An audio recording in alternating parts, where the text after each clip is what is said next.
I want to introduce you guys to 3 different types of seam sealers. These are from Finish Master and they're their Smart brand. I have their heavy bodied seam sealer, their self-leveling seam sealer, and their high build seam sealer. These are 2-part seam sealers and they have these mixing tips. And what you do is you thread these tips on here and it actually will mix the 2 products in the tip as it comes out. There are 2 different types of guns you could use. You have the manual gun, or if you want to get fancy, you could get the pneumatic gun.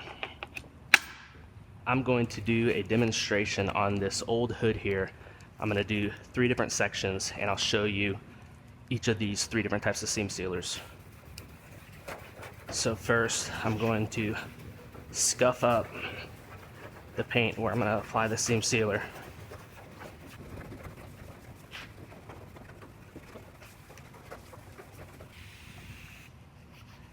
And then I'm going to clean off the area.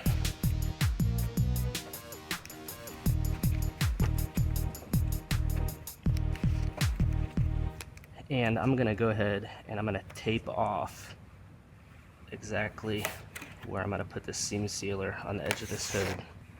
This is something we do quite often with new parts. A lot of new parts will come with no seam sealer. Some don't require seam sealer, but a lot of them do.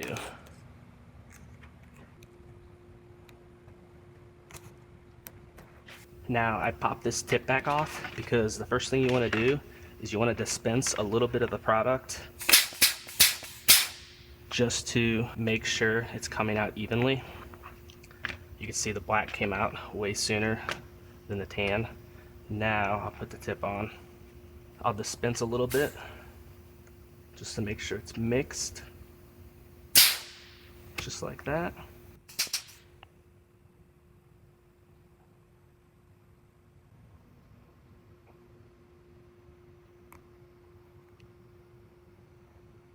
Now you have about 10 minutes of work time with this product. So you could go about this different ways. You could use a brush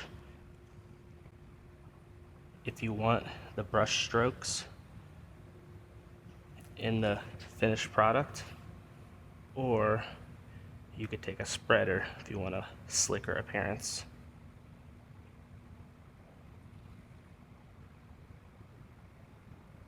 Then you want to peel the tape before it's dry, because otherwise it could want to cause the seam sealer to lift up.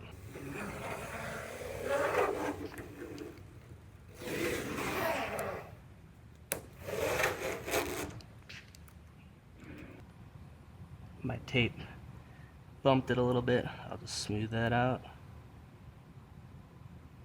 Then you could just pop this out and you just leave this tip in here, and then whenever you're ready to use it again, just unthread it, put a new tip in, and you're good to go.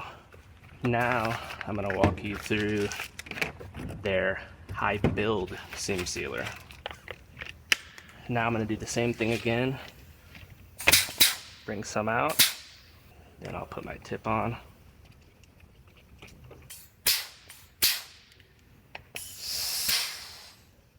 And we are good to go. Now I taped off a wider seam here just for the demonstration. This is an old hood, so it doesn't really matter.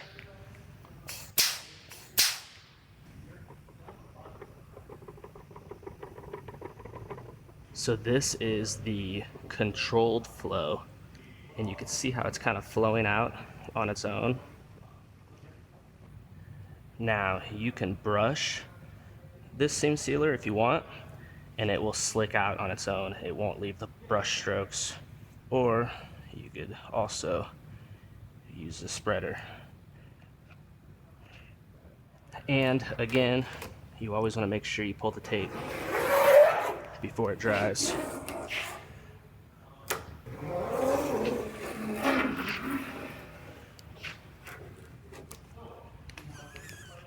Just like that.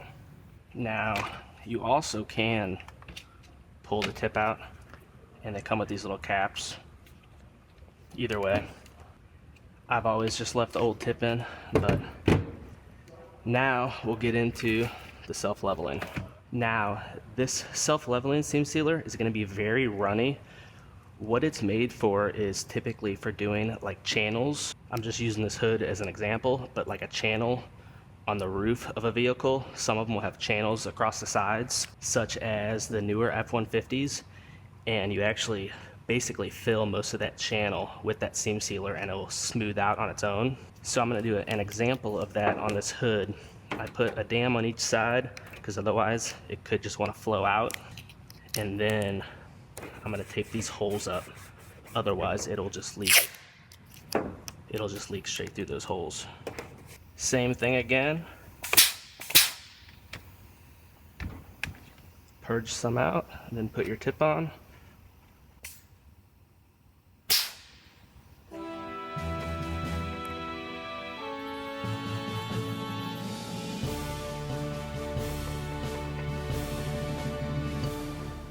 Sometimes you'll get some air bubbles, but if you take a little heat to it, if you can see it in the video, the air bubbles instantly go away.